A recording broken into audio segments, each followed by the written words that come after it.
In this lesson, we're going to go through a couple different examples to really drive home how we subnet networks. So given the prefix of 192.168.1.0, what should the length of the subnet mask be, allowing up to 9 subnets? Now unfortunately, 9 is not the perfect number. We have to follow our second rule. And you have to calculate 2 to the power of the subnet bits. In this case, if we try to only use 3 bits, we come up with only 8 subnets.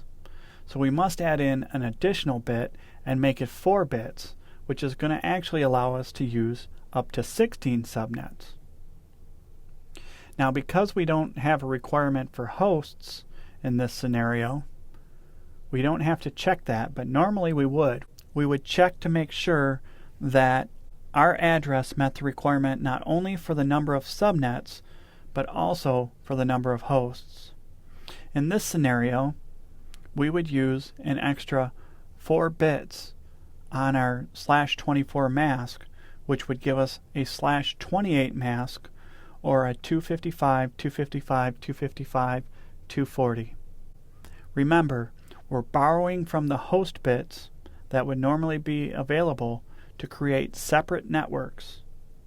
In this example, we're given the host address of 192.168.1.177/29. We want to find out what are the subnet and broadcast addresses. This is fairly easy to do. If the host bits in the given IP address are all set to 0, this is the network or the subnet address. So in order to find out the subnet address, we take the host's address and line it up with the subnet address, and then any bits past the subnet address to the right we set to 0. This will give us the network address. The opposite goes for the broadcast address. If we line up the host address next to the netmask address and then convert all of the bits to the right of the host address to 1, this will give us the broadcast address for that host.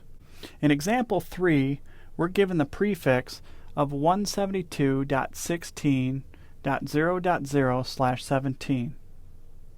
And we want to know how many subnets can you create. In this question, we know that our normal net mask is a /16. So in this case, we only have 1 subnet bit.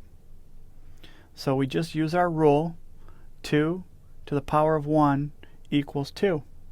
And in this case, we only have 2 subnets to play with.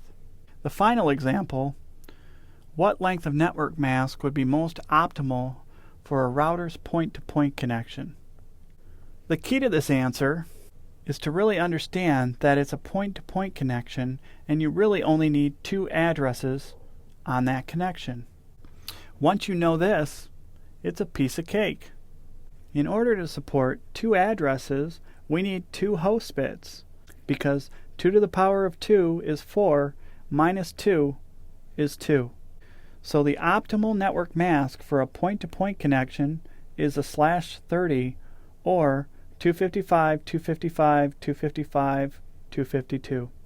Please come up with some examples of your own and spend plenty of time subnetting.